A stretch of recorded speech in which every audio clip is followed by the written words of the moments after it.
Precision over power. This is how engineers bring giants down safely. Every second of delay could change the fall completely.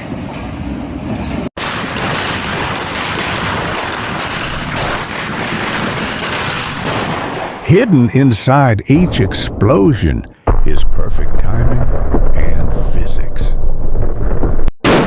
Watch how the structure folds into itself. This is a controlled collapse. What looks like destruction is actually the result of weeks of planning. In the end, it's not chaos, it's pure engineering art.